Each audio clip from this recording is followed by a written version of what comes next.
নমস্কার। কবি রবীন্দ্রনাথ ঠাকুরের লেখা বীর পুরুষ। মনে করো যেন বিদেশ ঘুরে মাটি নিয়ে যাচ্ছি অনেক দূরে।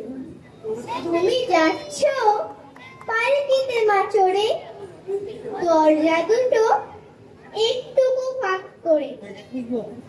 আমি যাচ্ছি রাঙা ঘোড়ার পরে, টকবকে তোমার পাশে পাশে। রাস্তা থেকে ঘোড়ার খুঁড়ে খুঁড়ে ডাঙা ধুলোয় মেয়ে কুড়িয়ে আসে। সন্ধে হলো, সূর্য নামে পাটে, এলেন যেন চোরা দিঘির মাঠে। ধু ধু করে যেদিক মানে চাই, কোনোখানে জনমানব নাই। তুমি যেন আপন মনে তাই ভয় পেয়েছো, ভাবছো এলেম কোথা। আমি বলি ভয় করো না মাগো, ওই দেখা যায় মরা নদীর তোতা। চোর কাটাতে মাঠ রয়েছে থেকে, মাঝখানেতে পথ গিয়েছে বেঁকে। গরু বাছুর নেই তো কোনোখানে, সন্ধে হতে গেছে গায়ের পানে। আমরা কোথায় যাচ্ছি কে তা জানে, অন্ধকারে দেখা যায় না ভালো। তুমি যেন বললে আমায় ডেকে, দিঘির ধারে ওই যে কিসের আলো। এমন সময় ওই যে কারা আসতেছে ডাকছে রে। তুমি ভয়ে পালকিতে এক করে ঠাকুর দেবতা স্মরণ করছো মনে।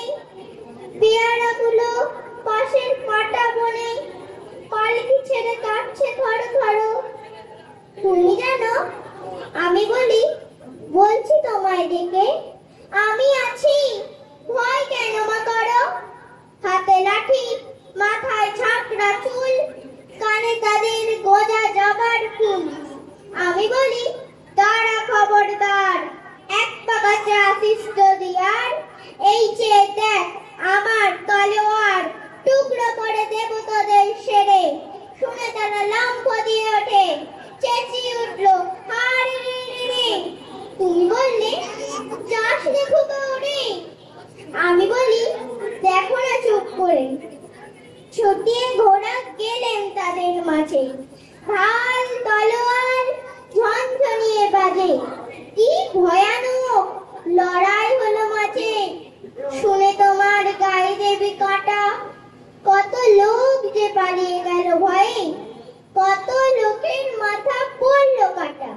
এত লোকের সঙ্গে লড়াই করে ভাবছো খোকা গেল ওই বুঝি মরে। আমি তখন রক্ত মেখে ঘেমে বলছি এসে লড়াই গেছে থেমে। তুমি শুনে পালকি থেকে নেমে চুমু খেয়ে নিচ্ছ আমায় করে। বলছো ভাগ্যে খোকা সঙ্গে ছিল, কি দুর্দশাই হতো তা না হলে। রোজ কত কি ঘটে যাহা তাহা, এমন কেন শক্তি হয় না। আহা ঠিক যেন এক গল্প হতো তবে, শুনতো যারা অবাক হতো সবে। দাদা বলতো কেমন করে হবে, খোকার গায়ে এত কি জোর আছে। পাড়ার লোকে বলতো সবাই শুনে, ভাগ্যে খোকা ছিল মায়ের কাছে। নমস্কার।